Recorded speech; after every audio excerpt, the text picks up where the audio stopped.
कौन ब्रह्मा का पिता है, कौन विष्णु की मां, शंकर का दादा कौन है, हमको दे बता।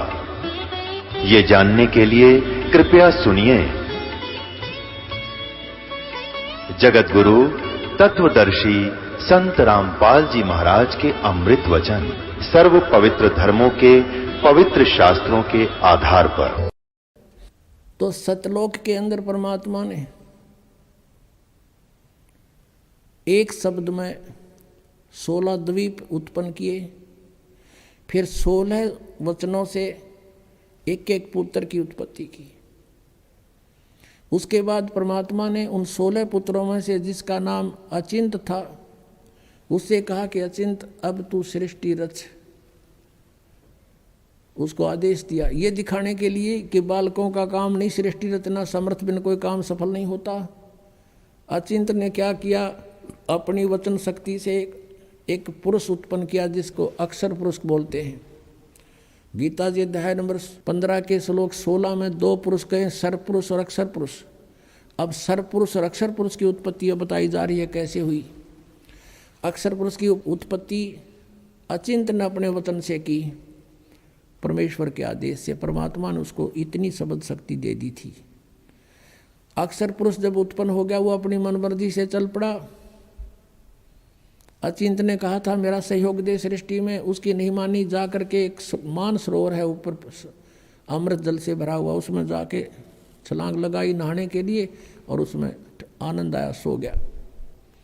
वहाँ श्वासों से शरीर नहीं है। अब वो सो गया था, अचिंत बैठा बैठा देखे। तब परमात्मा ने कहा कि बेटा समर्थ के बिना ये काम नहीं हो सकता और अब तू बैठ जा आसानी से। अब वहाँ गए परमात्मा ने, उस सत्य पुरुष ने, कबीर देव ने क्या किया, सरोवर से उसी जल से एक सरोवर से जल लिया, अपनी शक्ति से उसको एक अंडा बना दिया जैसे जादूगर बनाता है।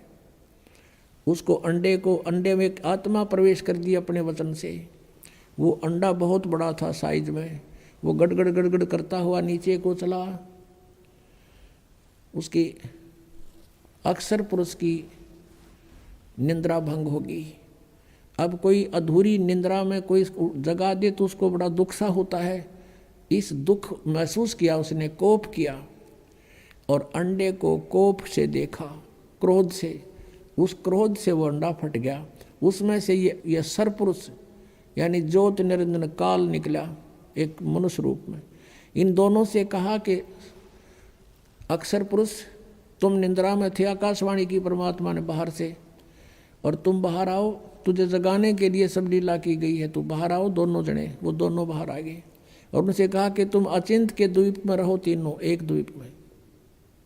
वो तीनों दोनों वो चले गए, एक अचिंत हो गया।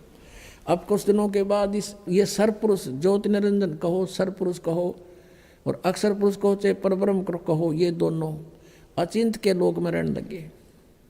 कुछ दिनों के बाद ये सरपुरुष यानी ज्योति निरंजन कहो, इसे काल कहो, काल आगे जाके ही बनेगा।